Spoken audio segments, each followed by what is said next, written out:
നമസ്കാരം, JB ജംഗ്ഷനിലേക്ക് സ്വാഗതം. പ്രശസ്ത നർത്തകി മേതിൽ ദേവികയായിരുന്നു കഴിഞ്ഞ ദിവസം നമ്മുടെ അതിഥി. ദേവികയുടെ കലാജീവിതത്തിലൂടെയുള്ള പ്രയാണം ഈ എപ്പിസോഡിലും തുടരുകയാണ്. എനിക്കൊരു ചോദ്യമുണ്ട്, പക്ഷേ ഒരാളുടെ ചോദ്യത്തിന് ശേഷം ഞാൻ ചോദിക്കാം. രണ്ട് ചോദ്യം ചോദിക്കാനുണ്ട്.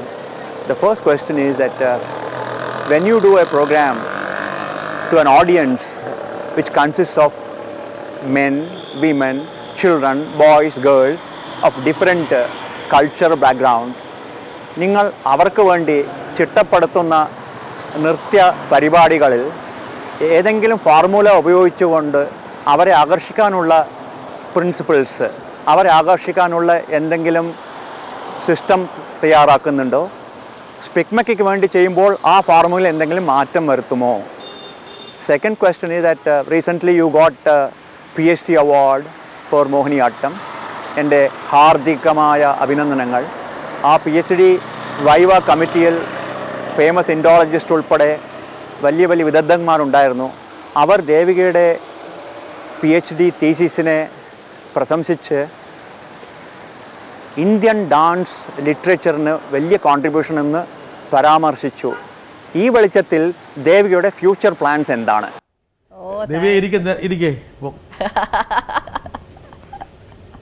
കുറച്ച് നിലവേട്ടനായ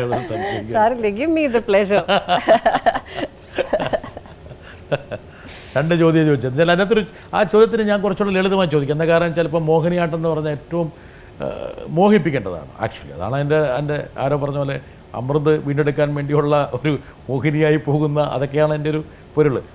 അപ്പോൾ അത് ഒരു എന്താ പറയുക, ഒരുപാട് ആൾക്കാരുള്ള ഓഡിയൻസ് എന്ന് പറഞ്ഞാൽ പലതരത്തിലുള്ള ഓഡിയൻസ്, കുട്ടികൾ, സ്ത്രീകൾ, പുരുഷന്മാർ. അപ്പോൾ ഇതൊക്കെ അപ്പോൾ ഏതൊരു വശം വെച്ചിട്ടാണ് ഒരു പക്ഷേ ഒരു കോമ്പോസിഷൻ ചിട്ടപ്പെടുത്തുന്നത്? അതാണോ അത് ഞാൻ അതിനനുബന്ധമായിട്ട് ചോദിക്കുകയാണ്. അതെ, അപ്പോൾ ഇപ്പോൾ ഇദ്ദേഹം, ഞാൻ അതിനു മുമ്പ് ഇദ്ദേഹമാണ് സ്പിക്മാക്ക് ഡൽഹിയുടെ ഏറ്റവും ഒരു മെയിൻ വോളണ്ടിയർ. ഇദ്ദേഹം വളരെ അൺഅസ്യൂമിങ് ആയിട്ടുള്ള, അപ്പോൾ എൻ്റെ ഓരോ സർക്യൂട്ടും ഇദ്ദേഹമാണ് പ്ലാൻ ചെയ്യണം. പഞ്ചാബ് ആയാലും പാകിസ്ഥാൻ ലൈൻ ഓഫ് കൺട്രോൾ ആയാലും ഗുജറാത്ത് ആയാലും. അപ്പോൾ ഒരു പക്ഷേ അതിൽ നിന്ന് ഒരു ചോദ്യം വന്നതായിരിക്കാം, ഇതെങ്ങനെയാണ് നടക്കുന്നതെന്നുള്ളത്. തീർച്ചയായിട്ടും ഇപ്പോൾ എനിക്ക് മാത്രം കളിക്കണം വെച്ചാൽ എനിക്ക് വീട്ടിലിരുന്ന് ചെയ്താൽ മതി. എന്നെ സംബന്ധിച്ചോളം ഓഡിയൻസ് തന്നെയാണ് മെയിൻ. അതിൻ്റെ അർത്ഥം ഞാൻ പ്ലേയിങ് ടു ദ ഗാലറീസ് അല്ല. ഇപ്പോൾ ഒരു ഓർഗനൈസർ വന്ന് പറഞ്ഞു ഇതിങ്ങനെ ചെയ്യണം എന്ന് പറഞ്ഞാൽ ചെയ്യില്ല. പക്ഷേ എനിക്ക് ഓഡിയൻസ്, ഞാൻ ആദ്യം ചോദിക്കും എന്തൊക്കെ തരം ഓഡിയൻസ് ആണ് ഇവിടെ ഉള്ളത്, എന്താണ് അവരുടെ പ്രൊഫൈൽ. ചെറിയ കുട്ടികളാണെന്ന് വെച്ചാൽ അവർക്ക് പറ്റുന്ന സാധനം, അവർക്ക് ഞാൻ ഫിലോസഫി അടിക്കാൻ പാടില്ല. അതേമാതിരി ഒരു കോളേജ് ഗോയിങ് സ്റ്റുഡൻസ് വെച്ചാൽ അവർക്ക് പറ്റിയ സാധനം ഞാൻ ഇട്ട് കൊടുക്കും. അപ്പോൾ അതിൻ്റെ I think it's A psychological game. And എനിക്ക് MBA കിട്ടിയ പാക്കേജിങ് യുവർ പ്രോഡക്റ്റ് എന്നുള്ളത് ചിലപ്പോൾ ഇതിലേക്ക് അഡാപ്റ്റ് ചെയ്ത് sort of without harming the അല്ല, തെറ്റില്ല. കാരണം ചിലപ്പോൾ നിങ്ങളുടെ കല വേറൊരാളിലേക്ക് പകർന്നു നൽകുമ്പോൾ അവരെ അതിനകത്ത് ആകർഷിപ്പിക്കണം, അല്ലെങ്കിൽ എന്താ കാര്യം ഇരിക്കുന്നതിനകത്ത്? ഇല്ല, ഇപ്പോൾ ഞാൻ പറഞ്ഞ പോലെ ഈ ഒരു ഓഡിയൻസിൽ this was at Ganganagar which is the Pakistan line of control. ഞാൻ അവിടെ ചെയ്തത് ശ്രീരാമൻ്റെയും ഭരതൻ്റെയും വേർപാടായിരുന്നു. ഞാൻ പറഞ്ഞു നിങ്ങൾ ഐക്കൺസ് നോക്കണ്ട. എന്താ വെച്ചാൽ ഐക്കൺസ് ഞാൻ ചെയ്യുന്നത് എനിക്ക് ഏറ്റവും പരിചയമുള്ള രണ്ട് ഐക്കൺസ്, രണ്ട് വ്യക്തികൾ കൂടെയാണ്, റിലീജിയസ് വ്യക്തികൾ കൂടെയാണ്. പക്ഷേ നിങ്ങൾ നോക്കേണ്ട അതിൻ്റെ ഇമോഷൻ മാത്രമാണ്. അതുകൊണ്ടാണ് ഞാൻ കഥകൾ അധികം ചെയ്യില്ല, ഞാൻ ഇമോഷൻസ് എടുത്ത് ചെയ്യും. ഇമോഷൻസ് യൂണിവേഴ്സൽ, കഥാപാത്രങ്ങളുടെ വികാരങ്ങൾ യൂണിവേഴ്സലാണ്. ഇപ്പം ഇവിടെ ചെയ്ത കഥ ആ ഒരു പ്രദേശത്ത് ചിലപ്പോൾ ഏറ്റവും വരില്ല. അങ്ങനെ ചെയ്യുമ്പോൾ ഭാഷ, ഞാൻ മലയാളത്തിലാണ് ചെയ്യുന്നതെല്ലാം, കുറേയും മലയാളം എന്നൊരു പ്രശ്നമേ അല്ല ആൾക്കാർക്ക്. അതുകൊണ്ട് ഭാഷയ്ക്കും അതീതമായ ആവുകയാണ് നമ്മുടെ ഒരു യൂണിവേഴ്സൽ ലാംഗ്വേജ് ആണ്, പക്ഷെ അത് വളരെ കെയർഫുൾ ആവണം. അതിന് നമ്മൾക്ക് അതുകൊണ്ടാണ് ഞാൻ ഈവൻ ചില സമയത്തും ഈ മോഹിനിയാട്ടത്തിൻ്റെ വേഷഭൂഷാദികളൊന്നും ഇല്ലാണ്ട് സിമ്പിളായിട്ടുള്ള മുണ്ടും വേഷ്ടി കൊടുത്തിട്ടാണ് ഞാൻ പോകാറുള്ളത്. ബിക്കോസ് അവിടെ തന്നെ ഒരു വേഷത്തിൻ്റെ ഒരു അകൽച്ച അവിടെ കുറയും. അത് നമ്മൾ എക്സ്പ്ലെയിൻ ചെയ്ത് ഈ കുട്ടികളോട് പറയുമ്പോൾ അത് ഉണ്ടാക്കുന്ന ഒരു ഗ്രേറ്റ് ഇമ്പാക്റ്റാണ്. ഇപ്പോൾ രാജസ്ഥാനിൽ പോയപ്പോൾ നിമ്പൂടാ അത് നമ്മൾ കണ്ടിരിക്കുന്ന ഐശ്വര്യ റായ് കളിച്ചിട്ടുള്ളതാണ്. പക്ഷെ അതിൻ്റെ essence it's A folk song. ഭർത്താവിനോട് പറയണേ എനിക്കൊന്ന് ഞാൻ പ്രസവിക്കാനിരിക്കുകയാണ്, കുറച്ച് നാരങ്ങ വാങ്ങിച്ചുകൊണ്ട് വരുമോ, എനിക്ക് കഴിക്കാൻ തോന്നുന്നു. ഇതാണ് അതിൻ്റെ ഒരു ഫ്ലേവർ. അതിനേക്ക് എടുത്ത് ചെയ്തിട്ടുണ്ട്. But adapting it to our system, ഞാൻ എൻ്റെ ഒരു ടെക്നീക്ക് ഒന്നും ഞാൻ മാറ്റില്ല. ബട്ട് അവരെ കുറച്ചും കൂടെ ബോധ്യപ്പെടുത്താൻ നമ്മുടെ ഒരു പാൻ ഇന്ത്യൻ ലാംഗ്വേജ് ആണ് ഡാൻസ്. ഇപ്പോൾ മോഹിനിയാട്ടം ഒക്കെ എപ്പോഴാണ് ഈ വാക്കുകൾ വന്നത്? ഇതെല്ലാം ഈ ഒരു നൂറ്റാണ്ടിലോ മേ ബി 17th century എന്നൊക്കെ പറയുന്നുണ്ട്. പക്ഷേ ഇതൊക്കെ പാൻ ഇന്ത്യൻ ആണ്. It is and even global now anybody can understand. അപ്പം ഞാൻ ഇത് കൂടുതലും മീഡിയം ആയിട്ടാണ് കാണുന്നത്. പിന്നെ ഈ മോഹിപ്പിക്കുന്ന ഒരു കാര്യം, ഇത് ഇപ്പം മോഹിനിയാട്ടം എന്ന് പറയുന്ന ഒരു കാലഘട്ടത്തിൽ വളരെ ഡീബേസ്ഡ് ആയിട്ടുള്ള ഒരു ആർട്ട് ഫോം ആയിരുന്നു. ഒരു കാലഘട്ടത്തിൽ മഹാകവി വള്ളത്തോൾ ആ കാലഘട്ടത്തിലാണ് അത് റിവൈവ് ചെയ്യുന്നത്. അപ്പോൾ ഈ മോഹിനിയാട്ടം കളിക്കുന്നവർ 3 തരം നർത്തകിമാരുണ്ട്. ഒന്നാം കിട, രണ്ടാം കിട, മൂന്നാം കിട. അതൊരു നോവലിൽ മെൻഷൻ ചെയ്യുന്നുണ്ട്. But this is only in the late 1800. ആദ്യമല്ല. അപ്പോൾ അവർ പോയി അവരുടെ മറ്റേത് രാജാക്കന്മാരുണ്ടായിരുന്നു. ഇപ്പോൾ ടെമ്പിൾസ് ഇല്ല, രാജാക്കന്മാരില്ല. അപ്പോൾ പോസ്റ്റ് ബ്രിട്ടീഷ് ആ സമയമാണ്. അവർ പോയി മടിയിലിരുന്ന് മുക്കുത്തി ഉണ്ടോ, അതുണ്ടോ, ഇതുണ്ടോ അത് തപ്പി നടക്കും. അത് ഒരു വളരെ ഓഡിയൻസ് പാർട്ടിസിപ്പൻ്റ് ആയിട്ടുള്ള ഒരു വളരെ ഡീബേസ്ഡ് ആയിട്ടുള്ള ഒരു ആർട്ട് ഫോമായി മാറി. ഇന്നിപ്പോൾ ആ കാലഘട്ടം കഴിഞ്ഞപ്പോഴേക്കും ഇത് റിവൈവ് ചെയ്ത് കഴിഞ്ഞ് ഞാൻ ഉൾപ്പെടെയുള്ള എല്ലാ നർത്തകിമാരും ഇതൊരു സെൽഫ് എക്സ്പ്രഷൻ ആയിട്ടാണ് തീർക്കുന്നത്. പിന്നെ ഇപ്പോൾ എന്നെ പോലെയുള്ള ബാക്കിയുള്ള ഇപ്പോൾ മോഹിനിയാട്ടം ഡാൻസേഴ്സ് ആയാലും ഭരതനാട്യം നമ്മൾ ക്രിയേറ്റേഴ്സും കൂടെയാണ്. ഒരു ടീച്ചർ പഠിപ്പിച്ചു അത് അതേപടി സ്റ്റേജിൽ വന്നു ചെയ്തു എന്നല്ല. അല്ല, വി ക്രിയേറ്റ്. ഈ ക്രിയേഷനിൽ നമ്മൾ സ്ക്രിപ്റ്റ് എഴുതും, സ്റ്റോറി ബോർഡ് ഇടും, ഫ്രെയിം ഫിക്സ് ചെയ്യും, മ്യൂസിക് അയച്ചാലിടും, കമ്പോസേഴ്സിനെ വിളിക്കും, ആക്ട് ചെയ്യുമ്പോൾ ഞാൻ ഡാൻസറുമാണ്, ലേഡിയാണ്, പുരുഷ കഥാപാത്രമാണ്, അന്തരീക്ഷവുമാണ്. അതുകൊണ്ടാണ് ഇത് ഇത്രയും ശക്തമായിട്ടുള്ളൊരു മീഡിയമാണ്. ഒരാളും കൂടി ഇതിൻ്റെ സമാനമായൊരു ചോദ്യത്തിന് നിൽക്കുന്നു.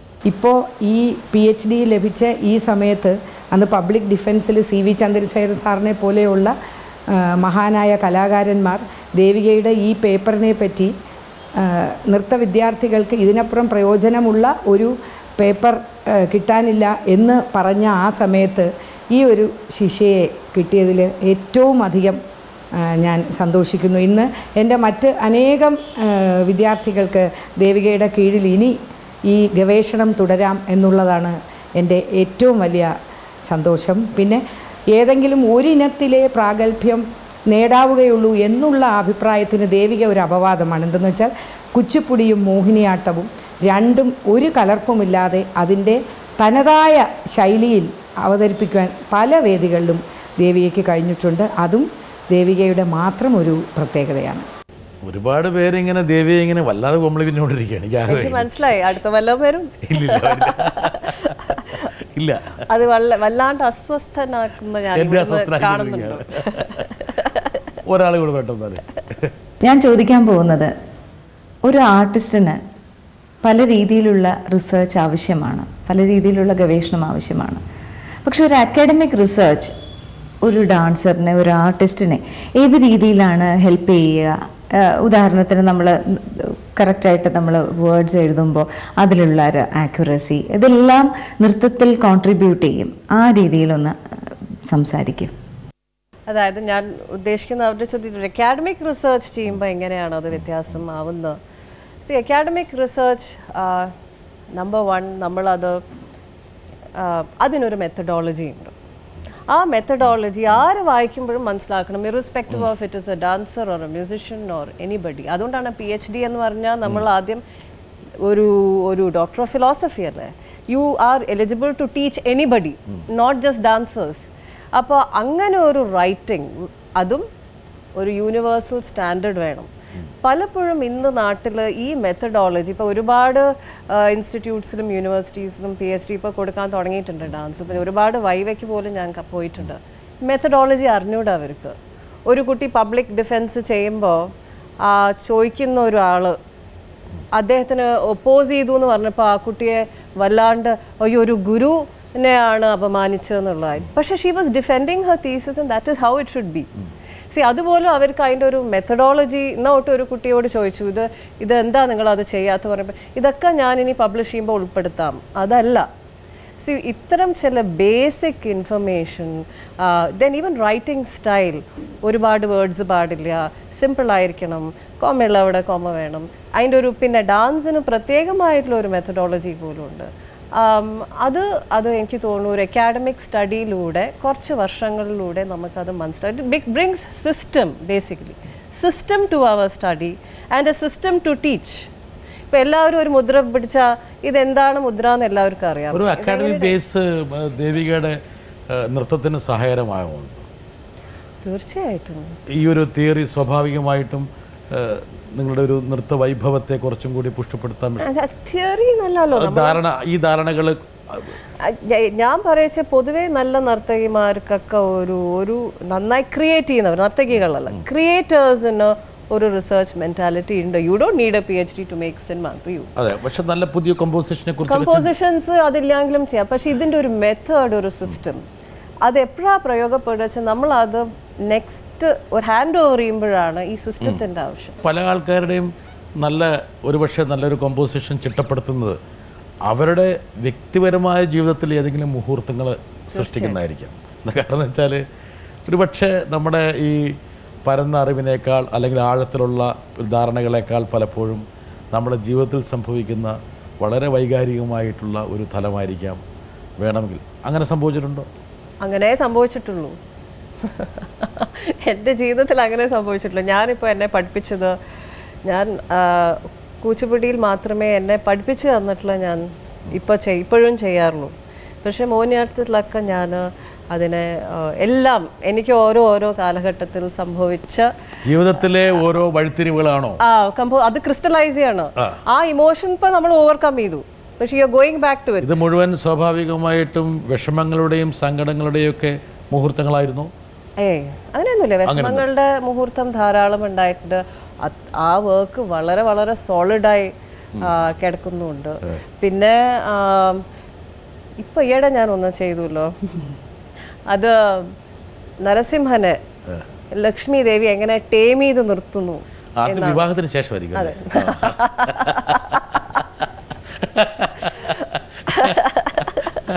ഇപ്പൊ വ്യക്തമായി. മുകേഷ് ഒരു മൂകനായി പോയതിൻ്റെ കാര്യം ഇപ്പോൾ ഞങ്ങൾക്ക് മനസ്സിലായി. സ്വന്തം മകള് പറഞ്ഞല്ലോ, തമാശയെല്ലാം പോയി അവരിങ്ങനെ നടക്കുകയാണ് എന്ന് പറഞ്ഞതിൻ്റെ കാര്യം. തമാശയൊക്കെ അങ്ങനെ പറയരുത്. ഞാനല്ല പറഞ്ഞേ, സദ്യ പറഞ്ഞു. ദേവിക ജീവിതത്തിൽ ഞാൻ പറഞ്ഞ പോലെ ഒരുപാട് കഠിനാധ്വാനം ചെയ്തു, ഗവേഷണം ചെയ്തു, പഠിച്ചു. പക്ഷെ ഇതൊക്കെ ആണെങ്കിലും നേരത്തെ നമ്മൾ പറഞ്ഞതുപോലെ മുകേഷിൻ്റെ ഭാര്യയായി കിട്ടിയ ആ ലൈം ലൈറ്റ് ഒരിക്കലും ദേവിക എന്ന ഒരു നർത്തകിക്ക് കിട്ടിയിട്ടില്ല. അതൊരു യാഥാർത്ഥ്യമാണ്. എന്താ കാരണം വെച്ചാൽ ആ സർക്യൂട്ടിൽ എനിക്കറിയാം, ഇപ്പോൾ പത്മ സുബ്രഹ്മണ്യത്തെ പോലുള്ള ആൾക്കാർ പോലും ദേവിയെക്കുറിച്ച് നല്ല പറഞ്ഞിട്ടുണ്ടാകാം, ഉണ്ട്. പക്ഷേ ഈ പറഞ്ഞ പോലെ വേണമെങ്കിൽ ഒരാളെ കൊണ്ടുവരാം ഇവിടെ. പുത്രന്റെ മുഖത്തു നോക്കി Devaki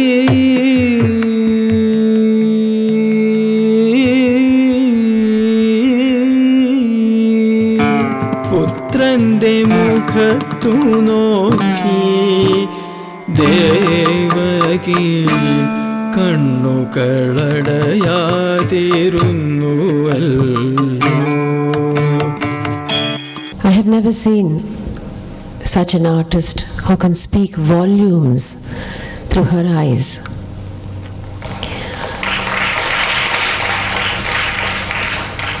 I think today she shone very luminously because of the presence of her guru in the audience. When she did the drinking that water, the throat, the moving here, so beautiful.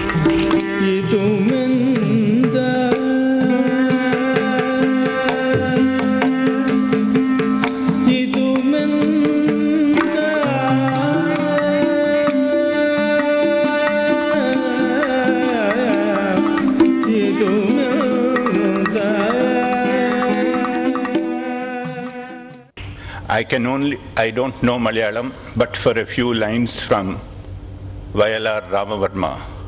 When Devika held her child, Krishna, with the 4 shoulders, I could only visualize പ്രളയപയോധി ജലേ he has written പ്രളയപയോധിയിൽ ഉറങ്ങാൻ ഉണർന്ന പ്രഭാമയൂഖമേ കാലമേ. Time is Krishna.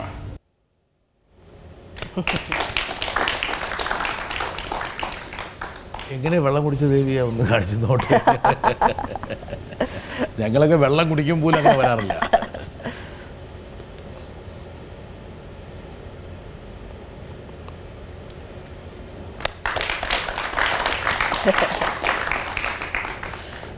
ഒരുപാട് കാലത്തെ പരിശീലനം കൊണ്ടാണോ ഇങ്ങനെയുള്ള ഒരു ഈ എന്താ പറയേണ്ട ഒരു നൃത്തത്തിൽ വളരെ മൈന്യൂട്ടായിട്ടുള്ള ഒരു ഡീറ്റെയിലിങ്ങിലേക്ക് പോകാൻ കഴിയുന്നത്? തീർച്ചയായിട്ടും. അദ്ദേഹം സംസാരിച്ചപ്പോൾ ഈ ഒരു ചെറിയൊരു ആസ്പെക്റ്റാണിത്. ഒരുപക്ഷെ ദേവിയുടെ നൃത്തത്തിൻ്റെ വളരെ ചെറിയൊരു മൈന്യൂട്ടായൊരു തലമാണ് ഈ വെള്ളം കുടിച്ചപ്പോൾ ഈ തൊണ്ടയിലുണ്ടായിട്ടുള്ള ചലനങ്ങൾ. പക്ഷേ അതുപോലും ആൾക്കാർ ശ്രദ്ധിക്കുന്നൊരു സമയമാണ് ആക്ച്വലി. ഒരു നർത്തകി വിജയിക്കുന്നത് വേണമെങ്കിൽ അലംഭാവം കാണിക്കാമായിരുന്ന ഒരു മേഖല, ആ മേഖല പോലും ശ്രദ്ധിച്ച് അത് ഡീറ്റെയിൽ ചെയ്തൊരു മൈക്രോ ഡീറ്റെയിലിങ്ങിലേക്ക് പോകുമ്പോഴാണ്. പക്ഷെ ഇന്നത്തെ കാലത്ത് അങ്ങനെ ഒരു ഡെഡിക്കേഷൻ നൃത്തത്തിൽ വളരെ അപൂർവം. പറയാൻ അത്തരമൊരു ഡീറ്റെയിലിംഗ് ഉള്ളൊരു ആർട്ട് ഫോം, ഒരുപാട് സാധ്യതകളുള്ള ഒരു ആർട്ട് ഫോമാണ് നമ്മുടെ കേരളത്തിൻ്റെ മോഹിനിയാട്ടം. പലപ്പോഴും നമ്മളിത് ഈ അസുരന്മാരെ ആകർഷിക്കുക, കളിക്കുന്ന മോഹിനി ഭംഗി ഉണ്ടാവണം, ഭംഗിയില്ലെങ്കിൽ അത് വേറെ പ്രശ്നം. പക്ഷെ അല്ല, ഈ മോഹിനി എന്ന് പറയുന്നത് ദി ആസ്പെക്ട് ടു എൻചാൻറ്റ്. അതിപ്പോൾ മോഹിനിയാട്ടം മാത്രമല്ല, എല്ലാ ഡാൻസ് ഫോമും ഒരു തരത്തിലൊരു ട്രാൻസ്ഫോർമേഷനാണ്. വശമല്ലേ വിഷ്വലി ഫോർ സം ടൈം അല്ലേ, ഒരു കുറച്ച് നേരം ആദ്യം ഒന്ന് ആൾക്കാരെ ഹുക്ക് ചെയ്യാൻ വേണ്ടി ഒരു പക്ഷേ അത് ഫോർ സം ടൈം. അതിപ്പോൾ പെട്ടെന്നൊരു നല്ലൊരു ശബ്ദം ഒരാൾ പാടി നമ്മൾ കേട്ടു, നല്ലൊരു വലിയ പ്ലീസിങ് ആയിട്ടുള്ള വോയിസ് അല്ലെങ്കിലും കുറച്ച് കഴിഞ്ഞാൽ ആ പാട്ടിൻ്റെ ഒരു മാധുര്യത്തിൽ ആൾക്കാർ ഇരുന്ന് പോകും. ഒരു ഘടകമാണ് ഇപ്പോൾ സൗന്ദര്യം എന്ന് പറയുന്ന ഒരു സൗന്ദര്യം. ഇപ്പോൾ എൻ്റെ ഒരു റീസെൻറ്റ് എനിക്ക് ദൂരദർശനിലൊരു ഓഡിഷൻ ഉണ്ടായിരുന്നു. അപ്പോൾ ഞാൻ B to A ഗ്രേഡ്. അപ്പോൾ ആ A ഗ്രേഡ് അവർ ആ ജഡ്ജസ് തരാൻ സൗന്ദര്യമില്ല പറഞ്ഞിട്ടായിരുന്നു. വിഷ്വലി ബ്യൂട്ടിഫുൾ ആയിരുന്നില്ല, ടെക്നിക്കൽ ഫ്ലോ ഉണ്ടായിരുന്നു എന്ന് പറയുന്നത് നമ്മുടെ so called very famous dancers തന്നെയാണ് പറയുന്നത്. അപ്പോൾ ഇതെന്താണ്, അത് ഇനി സത്യമാണോ അതോ ഇനി വേറെ വല്ല ആസ്പെക്റ്റ് ഉണ്ടോ അതിൽ? സൗന്ദര്യം എന്നൊക്കെ ടോട്ടലി അപ് ടു ദി ബിഹോൾഡറാണ്. ആരെ പറഞ്ഞു? അതെ, കാണുന്നവൻ്റെ കണ്ണിലാണ് സൗന്ദര്യം ഇരിക്കുന്നത്. എന്തായാലും ദേവിക സുന്ദരിയ എന്നുള്ള കാര്യത്തിൽ തർക്കമൊന്നുമില്ലല്ലോ. ഇല്ല, ഓക്കെ, വരട്ടെ. ഹായ് ദേവിക, സുഖല്ലേ? ദേവികയുടെ രംഗാവതരണങ്ങൾ ഒരുപാട് തവണ ഞാൻ കണ്ടിട്ടുണ്ട്. കാണുന്ന സമയത്തൊക്കെ എനിക്ക് തോന്നിയിട്ടുണ്ട് അത് എന്നോട് തന്നെ ആശയവിനിമയം നടത്തുകയാണോ എന്ന്. അതിൻ്റെ രഹസ്യം എന്താണെന്ന് എനിക്ക് മനസ്സിലായിട്ടില്ല. പക്ഷേ ദേവിക രംഗത്ത് അവതരിപ്പിക്കുന്ന സമയത്ത് മറ്റ് പല കലാകാരികൾ മോഹിനിയാട്ടം ചെയ്യുമ്പോഴും അടുത്തത് എന്താണെന്ന് നമ്മൾ കണ്ടാലേ മനസ്സിലാവുകയുള്ളൂ. പക്ഷേ ദേവിക കാണിച്ചുകൊണ്ടിരിക്കുമ്പോൾ നമുക്ക്, അല്ലെങ്കിൽ എനിക്ക് തോന്നിയിട്ടുള്ളത് ഒന്ന് പ്രതീക്ഷിക്കാം, അടുത്തത് ഇന്നതാവും വരിക എന്നുള്ളൊരു പ്രതീക്ഷ ഉണ്ടാവാറുണ്ട്. ആ പ്രതീക്ഷ ഒരിക്കലും തെറ്റാറുമില്ല. ഇത് ഞാൻ നേരിട്ട് പറഞ്ഞാൽ സ്വതസിദ്ധമായ ഒരു ചിരിയോട് കൂടിയിട്ട് അതങ്ങോട്ട് ഒതുക്കും. അതുകൊണ്ടാണ് ഞാനിപ്പോൾ ഇതിലൂടെ പറയുന്നത്. ഇതിലൊക്കെ ഉപരിയായിട്ട് എനിക്കൊരു ചോദ്യം ചോദിക്കാനുള്ളത്, നമ്മൾ തിരനോട്ടം 2013 ദുബായ് ഫെസ്റ്റിവലിൽ ഒരുമിച്ച് പരിപാടികൾ പങ്കെടുക്കുകയുണ്ടായി, ഓർമ്മയുണ്ടാവുമല്ലോ അല്ലേ? അന്ന് ഞാൻ അവതരിപ്പിച്ചതും ചിലപ്പതികാരം കണ്ണകി ചരിതമാണ്. ദേവിക ചെയ്തതും അത് തന്നെയാണ്. എനിക്ക് ആട്ടപ്രകാരം എഴുതാനും ചെയ്യാനും ഒക്കെ ആയിട്ട് ശ്ലോകങ്ങൾ സ്വന്തമായിട്ട്, അല്ലെങ്കിൽ എൻ്റെ അമ്മാമ്മൻ്റെ സഹായത്തോട്, നെല്ലിയോട് വാസുദേവൻ നമ്പൂതിരിപ്പാടിൻ്റെ സഹായത്തോട് കൂടിയിട്ടാണ് ഞാനത് ചിട്ടപ്പെടുത്തിയത്. ദേവികയ്ക്ക് എങ്ങനെയാണ് ഇതിൻ്റെ വരികൾ കിട്ടിയതും അത് ചിട്ടപ്പെടുത്താനും എത്രത്തോളം അതിന് ബുദ്ധിമുട്ടേണ്ടി വന്നു എന്ന് അറിഞ്ഞാൽ കൊള്ളാമായിരുന്നു. ഞാൻ ചിലപ്പതികാരം അത് അതിൻ്റെ ചില എക്സേപ്റ്റ്സ് കണ്ണകി ചരിതമാണ് കൊടുങ്ങല്ലൂരമ്മ, അത് കാവലം സാറാണ് അത് എഴുതുന്നതും അതിൻ്റെ ഫസ്റ്റ് ട്യൂണിങ് അദ്ദേഹമാണ് ചെയ്യുന്നത്. ഒരു ഫസ്റ്റ് ഡ്രാഫ്റ്റ് എന്നുള്ള നിലയ്ക്ക് അതിൻ്റെ നമ്മളൊരു ഞാനും കലാമണ്ഡലം സുഗന്ധി ടീച്ചറും കൂടെ ഇരുന്നിട്ട് she develop the first draft. അത് വളരെ ബേസിക് ആണെങ്കിൽ പോലും ഒരു ഫൗണ്ടേഷൻ കിട്ടി. പിന്നെ ഒരു 1-2 തവണ ഞാനത് ഉസ്താദ് ബിസ്മില്ല ഖാൻ നാഷണൽ അവാർഡ് കിട്ടുമ്പോഴാണ് ഞാൻ അവതരിപ്പിക്കുന്നത് 2ാം തവണ. അപ്പോൾ ഈ കണ്ണകിയും മാധവിയും കോവലനും ഒക്കെ ഉണ്ടല്ലോ, അപ്പോൾ ഒരു ക്രിട്ടിക് എഴുതി ഹിസ്ട്രിയോണിക് സ്കിൽസ് ശരിയായി ഉപയോഗിച്ചില്ല. എന്താ വെച്ചാൽ കണ്ണകിയുടെ അതേ ഒരു ക്വാളിറ്റി ഈ രാജനർത്തകിയായ മാധവിയിൽ വന്നു, അത് വരാൻ പാടില്ല. അത് വളരെ ഒരു എന്താ പറയുക, സ്ട്രോങ് കമൻറ്റ്. അപ്പോൾ അതിൽ നിന്നാണ് മാധവി വളർന്നത്. അപ്പോൾ ആദ്യം 8 മിനിറ്റ് ആയിട്ടുള്ള ചിലപ്പതികാരം ഇപ്പോൾ 25 minutes ആണ്. പിന്നെ ഓരോ തവണ കളിക്കുമ്പോഴും നമുക്ക് ചിലപ്പോൾ പെട്ടെന്ന് കുട്ടികൾ പ്രേക്ഷകരുടെ ഒരു വൈബ്സിൽ നിന്ന് പുതിയ സാധനം കിട്ടും. അത് പിന്നെ നെക്സ്റ്റ് ടൈമും അതിങ്ങനെ എംബെഡഡ് ആവും. അതെ, അത് ഇംപ്രൂവൈസ് ചെയ്യും, അത് ഇൻറ്റേർണലൈസ് ചെയ്യും. പിന്നെ എൻ്റെ ഒരു സ്ട്രെങ്ത് എന്ന് പറയുന്നത് എൻ്റെ അക്കമ്പനസാണ്. ഡെഫിനറ്റ്ലി എൻ്റെ അക്കമ്പനസാണ്. അതൊരു ഗിവ് ആൻഡ് ടേക്ക് തന്നെയാണ്. അതുകൊണ്ടാണ് ഇന്നിപ്പോൾ ഒരു CD-യിൽ കളിക്കുമ്പോഴും ഇന്ന് ഒരുപാട് നർത്തകിമാർ വരുന്നുണ്ട് ബ്രിട്ടാസ്. ഞാൻ പറയും today's generation, the new generation of Mohiniyattam dancers or any dancers, ഈ ഓൾഡ് ജനറേഷൻ പണ്ട് കുറേ കാലം മുമ്പ് പഠിച്ച് പൂട്ടി കല്യാണം കഴിച്ചു കുട്ടികളായി പിന്നെ വീണ്ടും തിരിച്ചു വന്നു. ഇപ്പോൾ മാത്രമല്ല ഇന്നിപ്പോൾ CDs-ൽ കളിക്കാവുന്ന ഒരുപാട് ഓർഗനൈസേഴ്സും ദി ആർ അലൗവിങ്. എന്താ വെച്ചാൽ ഭയങ്കര റേറ്റ്സ് ആണ്, നമുക്ക് അഫോർഡ് ചെയ്യാൻ പറ്റില്ല. പക്ഷേ ഒരു to manage with the artist, the accompanying artist, അതായത് ഒരു സിറ്റുവേഷനാണ് നമ്മൾ ഡാൻസ് കേൾക്കുകയും പാട്ട് കാണുന്ന ഒരു അവസ്ഥയാവണം. അത് മാനേജ് ചെയ്യുക പറഞ്ഞാൽ അതിന് ഇയേഴ്സ് ഓഫ് എക്സ്പീരിയൻസ് അത് അവിടെ കൗണ്ട് ചെയ്യും. അപ്പോൾ അങ്ങനെ ചെയ്യുമ്പോൾ എത്രയോ പേര് പറഞ്ഞിട്ടുണ്ട് ചിലപ്പതികാരം. ഇപ്പം ഞാൻ എവിടെ ഗുജറാത്തിൽ കളിച്ചപ്പോൾ, സ്വിറ്റ്സർലാൻഡിൽ കളിച്ചപ്പോൾ, one boy came and told me, thank you for showing me the India that I never saw in cinema. You see, then there were other people saying it was എന്താ ഒരു സ്റ്റോറി ടെല്ലിങ്, ഒരു it's like A story. and മാത്രമല്ല പാട്ടും. ഇപ്പം ഞാൻ കളിക്കുമ്പോൾ എപ്പോഴും പാട്ടിന് വളരെ വളരെ പാട്ട് ഇമ്പോർട്ടൻ്റ് ആണ്. ഇപ്പം ചില കുട്ടികൾ പറയും ഇപ്പം പാട്ടിന് എങ്ങനെ പാട്ടുകൾ ഡാൻസ് ഭംഗിയായി കളിക്കും. എനിക്ക് അവിടെ മൈക്കിനോ സൗണ്ടിനോ എന്തെങ്കിലും പ്രശ്നം വന്നാൽ ഐ ക്യാൻ നോട്ട് ഡാൻസ്. അപ്പം ഞാൻ പറയാറുണ്ട്, ഞാൻ പാട്ട് പാടാൻ പറ്റാത്തതുകൊണ്ടാണ് ഞാൻ ഡാൻസ് കളിക്കുന്നത്. പാട്ട് പാടില്ലേ? പാട്ട് പഠിപ്പിക്കുമ്പോഴേ പാടുള്ളൂ. കുട്ടികളെ പഠിപ്പിക്കുമ്പോൾ പാട്ട് പഠിച്ചിട്ടുണ്ടല്ലോ. പാട്ട് പഠിച്ചിട്ടുണ്ടോ? ഏതോ കുറച്ച് ജണ്ടവരിശകൾ കുറച്ച് ദിവസം മാത്രമേ. ആണോ? ഈ ഒറ്റയ്ക്കിരിക്കുമ്പോഴൊന്നും പാട്ട് പാടാറില്ലേ? പാട്ട് പാടേണ്ടി വരാറുണ്ടല്ലോ. ഇപ്പം ചില കമ്പോസിഷൻസ് നമ്മൾ തന്നെ അതിൻ്റെ പാട്ടും ട്യൂണും, പക്ഷേ സിംഗബിൾ അല്ല. It can't be heard. ആരോ ഷേക്സ്പിയറൊക്കെ പറഞ്ഞ കേൾക്കാത്ത പാട്ടിന്റെ മാധുര്യമാണ് ഏറ്റവും വലിയ മാധുര്യം എന്ന് പറഞ്ഞത്. അതിലാണോ വിശ്വസിക്കുന്നത്? അങ്ങനെയല്ല, ചിലതൊക്കെ കൂച്ചുപിടി ചിലപ്പോൾ പാടി കളിക്കണം. Heard melodies are sweet, unheard are sweeter അല്ലേ? I agree with that. Right. Mine is an unheard melody. അതെ, കറക്റ്റ്. ശരി, ഞാൻ ഒരു പാട്ട് പാടിപ്പിക്കാനുള്ളൊരു തയ്യാറെടുപ്പിലായിരുന്നു. പാടില്ലേ? മുകേഷിന് 1-2 പാട്ടൊക്കെ പാടിക്കൊടുത്തു എന്ന് പറഞ്ഞു.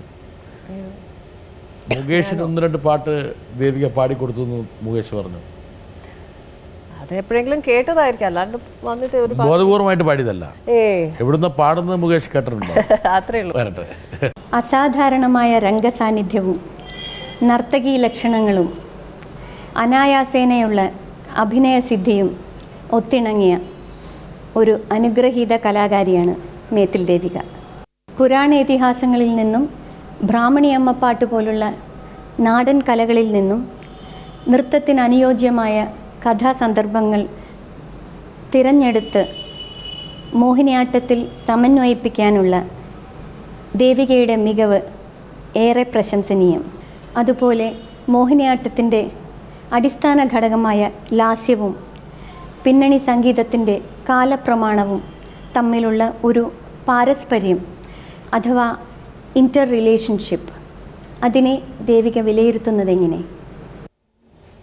കൂടുതൽ കോംപ്ലിക്കേറ്റഡ് ആക്കരുത്, ഞങ്ങളെപ്പോലുള്ള സാധാരണക്കാർക്ക് മനസ്സിലാകണം. അത് അതെ. സിമ്പിളായി പറയുന്നതാണെങ്കിൽ പൊതുവെ ഈ അക്കാഡമിഷ്യൻസിനൊരു ചീത്ത സ്വഭാവം ഉണ്ട്, ആദ്യം തൊട്ട് തുടങ്ങും. ഞാൻ വളരെ സിമ്പിളായിട്ട് പറയും. ഇവർ പറഞ്ഞ ഈ ലാസ്യവും ഒരു താളവും കാലപ്രമാണവും തമ്മിൽ എങ്ങനെയാണ്. അപ്പോൾ പൊതുവെ ഈ ഒരു ആർട്ട് ഫോമിൽ ഒരു സ്ലോനെസ്, ഗ്രേസ്, നമ്മൾ ഭരതനാട്യത്തിൽ കാണുന്ന സ്റ്റിഫ് മൂവ്മെൻറ്റ്സ് അല്ല, ഒരു മൂവ്മെൻ്റ് ഉണ്ട്. അത് മെയിനായി എനിക്ക് തോന്നുന്നത് ഈ ഒരു ഓരോ ബീറ്റിനും കുറച്ച് സമയമെടുക്കും നെക്സ്റ്റ് ബീറ്റിലേക്ക്. അപ്പോൾ അതൊരു കേരള താളത്തിൻ്റെയും നമ്മുടെ ഒരു നാട്ടിലത്തെ സമ്പ്രദായത്തിൻ്റെയും ചെണ്ടയായാലും മദ്ദളായാലും അതിൻ്റെ ഒരു ടൈമിങ് അങ്ങനെയാണ്, ഒരു സൈക്ലിക്കലാണ്. അപ്പോൾ ഈ ബീറ്റിൽ കിടക്കുന്ന ആ ടൈം ഡ്യൂറേഷനിൽ നമുക്ക് ഈസിയായി ബോഡി ഒരിക്കലും സ്റ്റിഫ് ആവാൻ പറ്റില്ല. It has to move. So one point to the other ഒരു ടൈം ഡ്യൂറേഷൻ ഉണ്ടെങ്കിൽ ബോഡി അവിടെ സ്റ്റിഫായിരിക്കാൻ ഇറ്റ് ഹാസ് ടു മൂവ്. അതുകൊണ്ടാണ് ഇതിനൊരു സർക്കുലറും സെമി സർക്കുലർ മൂവ്മെൻറ്റ്. ആൻഡ് ഇതേ കാരണവും കൊണ്ടാണ് നമുക്ക് കഥാപാത്രത്തിൻ്റെ ഉള്ളിൽ കയറി ചെല്ലാൻ വാക്കുകൾ അധികമില്ല.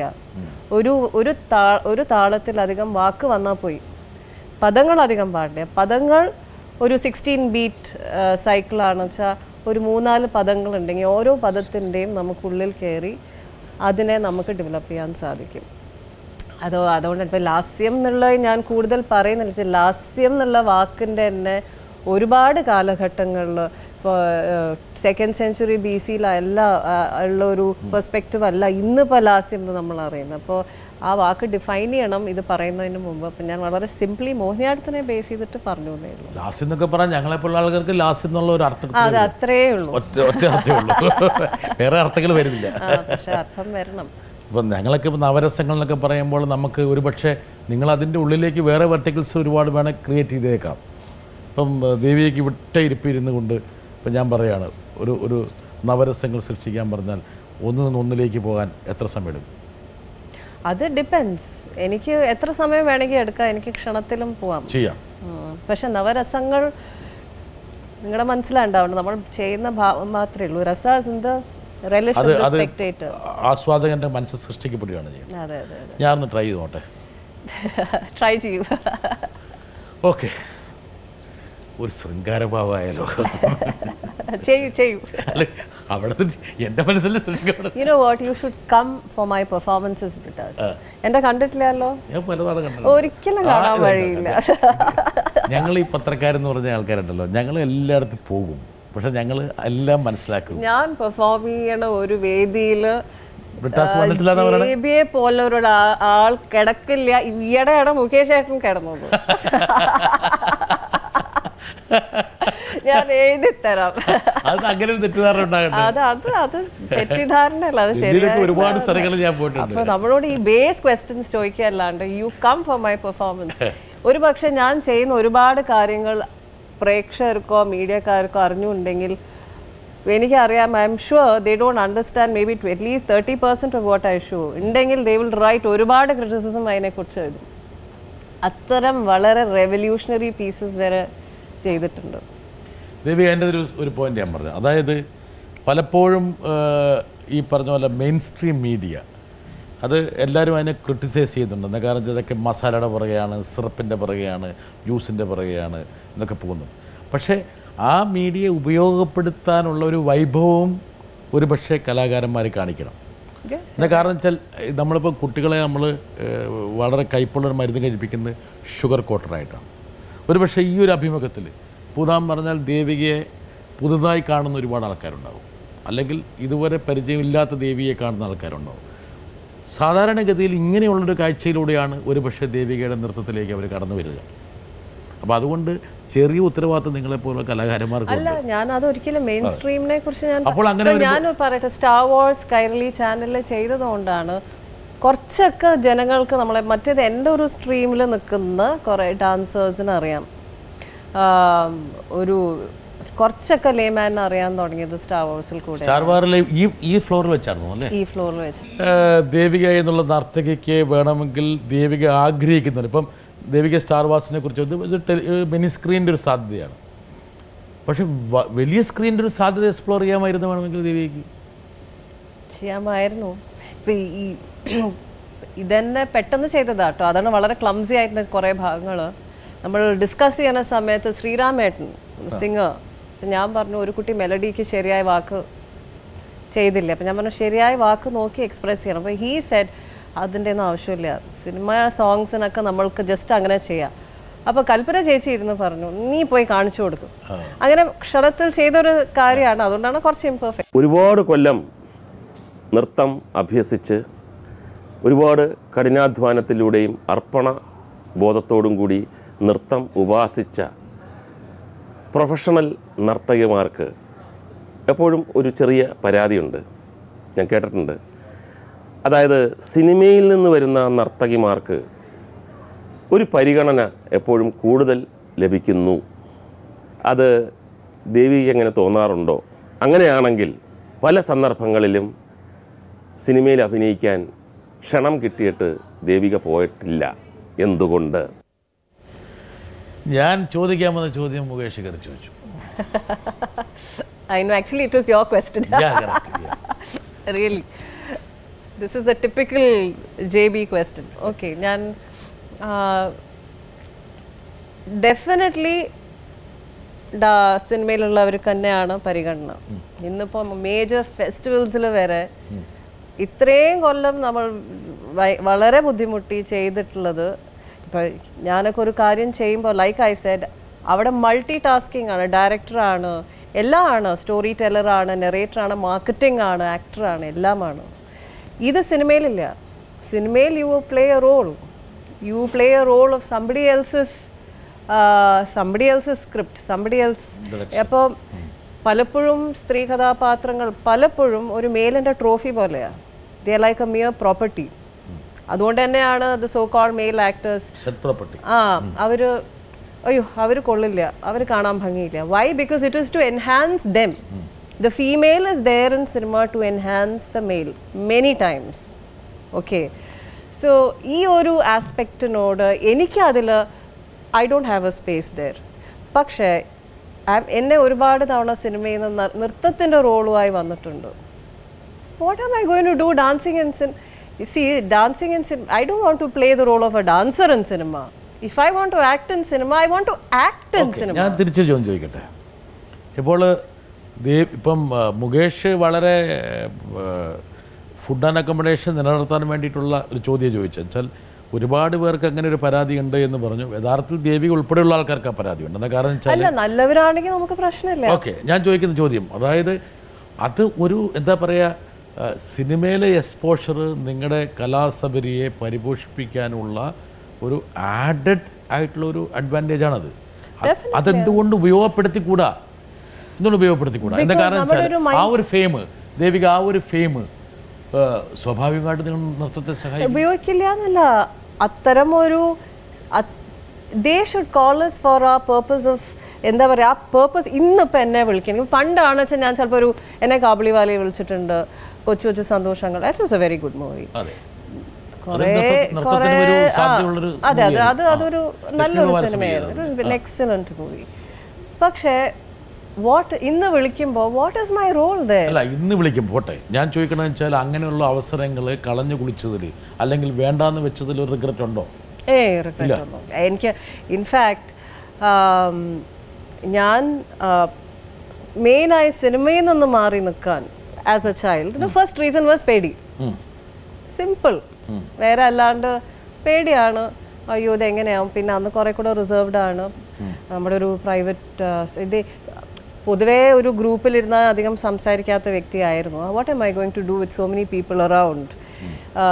പേടിയാണ് മെയിൻ. അടിസ്ഥാന വികാരം പേടിയായിരുന്നു. ഇത് അയ്യോ വേണോ വേണ്ടേ, പിന്നീട് എങ്ങനെ. ബട്ട് അപ്പോൾ ചില ഡയറക്ടേഴ്സ് എന്നോട് പറഞ്ഞിട്ട് ഇത് ഡാൻസിന് as A dancer it will help you എന്ന് പറഞ്ഞിട്ടുണ്ട്. കുട്ടിയുടെ മേഖല ഡാൻസ്. ഞാൻ പറയും എനിക്ക് ഡാൻസർ ആവണം, അതാണ് വെച്ചാൽ ഇറ്റ് വിൽ ഹെൽപ്പ് യു. അപ്പം ഞാൻ പറഞ്ഞിട്ടുണ്ട് എനിക്ക് അത്തരം ഷോർട്ട് കട്ട്സ് വേണ്ട, ഞാൻ ഇതിലൂടെ തന്നെ ഞാൻ എവിടെയെങ്കിലും എത്തും. അപ്പോൾ ഈയിടെ ഞാൻ പേര് പറയുന്നില്ല, the so called director who Swami said, ഞാൻ അന്ന് മുതൽ ദേവികയെ ശ്രദ്ധിക്കണം, ദേവിക ആ വാക്ക് പാലിക്കുക എന്നുള്ളത്. But I am very happy that you have kept up that word. പക്ഷേ it was not easy. It was certainly not easy.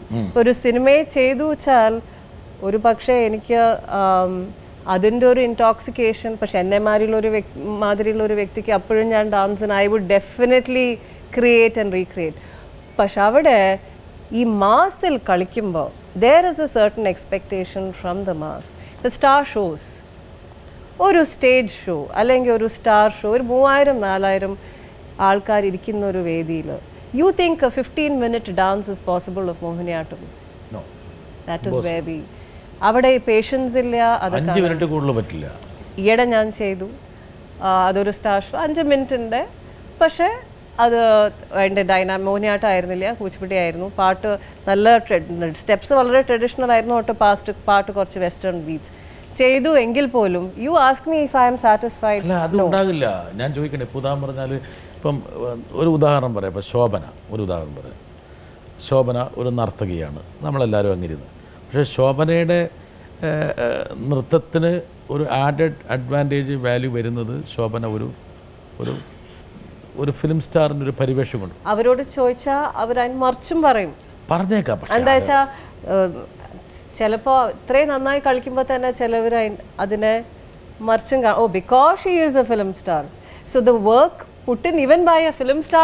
അപ്പം നമ്മൾ അതിനെ വൈൻഡ് ചെയ്ത് തിരിച്ചു കൊണ്ടുവരുവാണെങ്കിൽ, ദേവികയുടെ ഡെഡിക്കേഷൻ മുകേഷ് പറഞ്ഞ പോലെ ഈ സമർപ്പിത ഭാവം കൊണ്ടും കഠിനാധ്വാനം കൊണ്ടും ഒക്കെ നേടിയ ആ ഒരു അംഗീകാരത്തിൽ തൃപ്തയാണ്. You are. ഞാൻ എൻ്റെ ഒരു ഇൻപുട്ട് ഒരുപാട് ഉണ്ടായിട്ടുണ്ടോ ചോദിച്ചാൽ അതിലെനിക്ക് തൃപ്തിയല്ല. ഞാൻ ഒരുപാട് ഈ മുകേഷ് ചേട്ടനെ പോലെ തന്നെ കുറേയൊക്കെ ലാഗിങ് ആണ്. I need to work hard. പക്ഷേ ഒരു പോസിബിലിറ്റി ഇത്രയും എനിക്കറിയാം, എനിക്ക് പോസിബിലിറ്റി ഉണ്ടെന്ന് അറിയാം. കോൺട്രിബ്യൂഷൻ അനുസൃതമായിട്ടുള്ള അംഗീകാരം കിട്ടിയോ? കോൺട്രിബ്യൂഷൻ അനുസൃതമായിട്ടുള്ള അംഗീകാരം കിട്ടി. പക്ഷെ ഞാൻ ഇനിയും കോൺട്രിബ്യൂട്ട് ചെയ്യാൻ കിടക്കണം എന്നുള്ളതിലാണ് എനിക്ക്. പക്ഷെ ഇടയ്ക്ക് സിനിമയിലൊന്ന് കൈവച്ചോ? അത് കോറിയോഗ്രാഫിയിൽ വെച്ചോ? വക്കിലേക്ക് എത്തിയല്ലേ? I am not saying no. Perhaps if I get a good role, I'm not saying no to cinema. പക്ഷെ എന്നെ പോലെയുള്ള നർത്തകികൾക്ക് അഭിനയിക്കാൻ പറ്റുന്ന ധാരാളം സിനിമകൾ ഉണ്ടാവാം, അതിനനുസരിച്ചിട്ടുള്ള സ്ക്രിപ്റ്റ് വന്നാൽ. പക്ഷെ അതിനനുസരിച്ചിട്ടുള്ള കഥയോ കണ്ടന്റോ ഒന്നും ഇനിയും ടാപ്പ് ചെയ്തിട്ടില്ല. വരുമെന്ന് വേണേൽ പ്രതീക്ഷിക്കാം. പ്രതീക്ഷിക്കാം. അതെ.